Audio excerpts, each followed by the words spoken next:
Soumise de Paris, merci d'être en direct cet après-midi sur BFM TV. Je voudrais d'abord une réaction par rapport à cette action des grévistes de l'Opéra de Paris cet après-midi. Vous en pensez quoi? Je suis très inspirée et encouragée par cette action. C'est magnifique, comme l'action des danseurs et danseuses de l'opéra il y a plusieurs semaines, comme toutes les actions qui sont faites en ce moment par tous les corps de métier possibles et imaginables, des danseurs et danseuses aux avocats, qui expriment le rejet d'une majorité de la population par rapport à cette mauvaise réforme des retraites. Et donc je pense que le gouvernement aurait tort de croire qu'en se braquant et en restant sur ses positions intenables, il va comme ça se débarrasser d'un mouvement dont on voit que en fait, les racines sont profondes dans tous les corps de métier du pays. Est-ce que finalement, justement, c'est pas le meilleur message qui est passé de la part des grévistes, ce genre d'action, plutôt que des actions coup de poing comme on a pu le voir, notamment hier devant le théâtre où était Emmanuel Macron? Écoutez, on est dans un mouvement, une mobilisation qui prend plusieurs formes. Il y a la grève importante qui dure depuis plus de 40 jours maintenant et qui signifie d'abord pour celles et ceux qui font grève beaucoup de difficultés. C'est plus d'un mois de paie qui est passé, des paies modestes.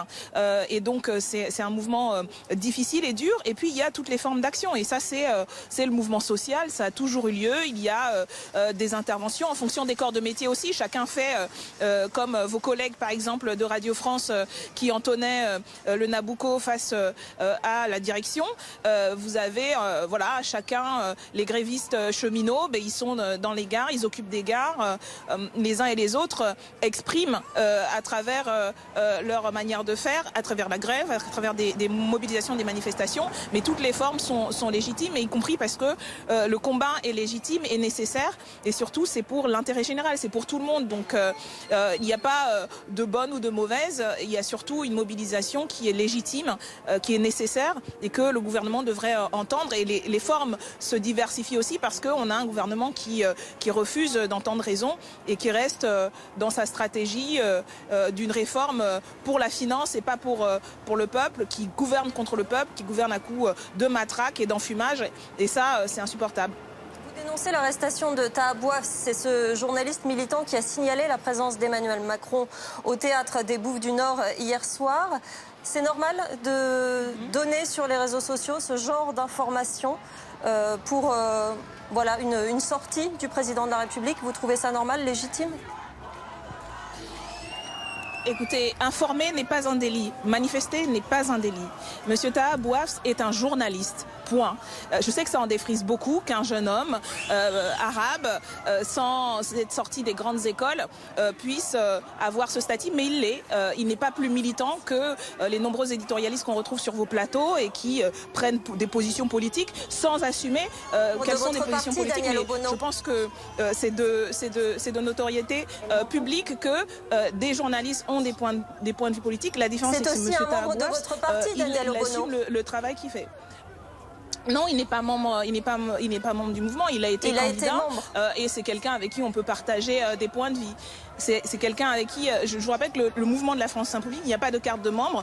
On le rejoint parce qu'on défend les mêmes points de vue. Quoi qu'il en soit, j'imagine que madame, vous avez des points de vue politiques. Certains de vos collègues se sont retrouvés d'ailleurs candidats et même eurodéputés pour La République En Marche. Et donc, je ne vois pas, à moins de souscrire à un mépris de classe et un racisme, parce que monsieur Taha Bouafs est un jeune homme issu des quartiers populaires, qui n'a pas sorti des grandes écoles, qui est un jeune homme d'origine maghrébine.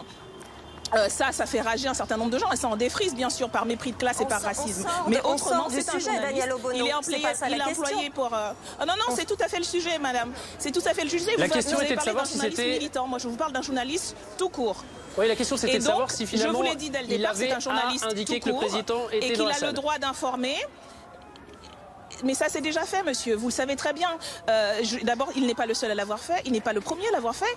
Et il y a à plusieurs reprises, on retrouve sur les réseaux sociaux des informations concernant les sorties du président, que le président ait choisi de l'annoncer officiellement ou qu'il le fasse officieusement. Vous le savez très bien. Vous connaissez comment fonctionne la communication politique et la communication présidentielle. Donc, ce n'est pas vrai que M. Taha Bouafs, en informant de la présence de M. Macron dans ce théâtre, a fait quoi que ce soit de non déontologique et qui outrepasse d'ailleurs sa fonction. Il a informé de cette présence et il est aujourd'hui arrêté. Je crois que vous, les journalistes, vous devriez plutôt vous inquiéter du fait que depuis plus d'1 an, des journalistes, des photoreporters sont arrêtés, sont ciblés dans des manifestations, sont empêchés de faire leur métier. C'est ça qui devrait peut-être vous interroger et constituer le cœur de votre débat. Vous devriez être mobilisés pour que votre collègue soit libéré, qu'il puisse continuer à reprendre son travail, plutôt que de questionner son statut de journaliste ou en sous-entendant qu'il aurait un point de vue politique alors que vous en avez autant que lui. C'est juste que lui, il l'assume. Merci, on a pris en compte votre demande. Merci d'avoir été avec nous sur